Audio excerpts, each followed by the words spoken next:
Hello, കഴിഞ്ഞ വീഡിയോയിൽ land ചെയ്യുന്നിടം വരെയാണ് കാണിച്ചത് കേട്ടോ. ലാൻഡ് ചെയ്ത് കഴിഞ്ഞ് ലഗേജൊക്കെ പിക്ക് ചെയ്ത് ഞാൻ പതുക്കെ വെളിയിലേക്ക് ഇറങ്ങി. ആക്ച്വലി ടാക്സി ഭയങ്കര എക്സ്പെൻസീവ് ആയതുകൊണ്ട് ഞാൻ ഇപ്രാവശ്യം നടന്ന് വെളിയിലേക്ക് ഇറങ്ങാനാണ് തീരുമാനിച്ചത്. കുറച്ച് ദൂരം അങ്ങോട്ട് നടക്കുകയും ദൈവാധീനം പോലെ എനിക്ക് മെട്രോ സ്റ്റേഷനിലേക്ക് ഒരു ഇലക്ട്രിക് ബസ് കിട്ടി. ഇത് നമ്മുടെ ഗവൺമെൻറ്റിൻ്റെ സർവീസാണ് കേട്ടോ. 80 റുപ്പീസ് കൊടുത്താൽ നമുക്ക് ആലുവ മെട്രോ സ്റ്റേഷനിൽ ഇറങ്ങാം. അപ്പോൾ ഹൈലി റിസ്ക് ആയിരുന്നു, കാരണം എനിക്ക് 11:30 ട്രെയിനായിരുന്നു. Thanks for Indian railway. ഏതായാലും ട്രെയിൻ ലേറ്റ് ആയതുകൊണ്ട് എനിക്ക് ട്രെയിൻ കിട്ടാനുള്ള പോസിബിലിറ്റി ഹൈ ആയിരുന്നു. എന്നാലും ഞാൻ ഓടിപ്പിടിച്ച് നേരെ ആലുവ റെയിൽവേ സ്റ്റേഷനിലെത്തി. അവിടെ നിന്നൊരു നോർമൽ ടിക്കറ്റ് എടുത്തിട്ട് ഞാൻ എ സിയിലേക്ക് കൺവേർട്ടായി, കാരണം ജനറലിൽ ഭയങ്കര തിരക്കായിരുന്നു കേട്ടോ.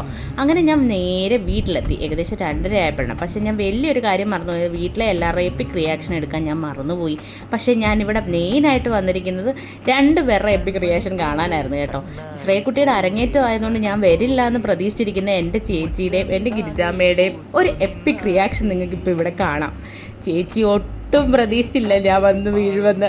അപ്പോൾ ചേച്ചി ഭയങ്കര ഹാപ്പിയായി. അതുപോലെ തന്നെ ഗിരിജാമ്മയും ഭയങ്കരമായിട്ട് സർപ്രൈസ്ഡ് ആയിപ്പോയി കേട്ടോ. ഞാൻ ഭയങ്കര പ്രൈസ്ലെസ് ആയിട്ട് എനിക്ക് തോന്നി ഈ മൊമെൻറ്റ്സ്.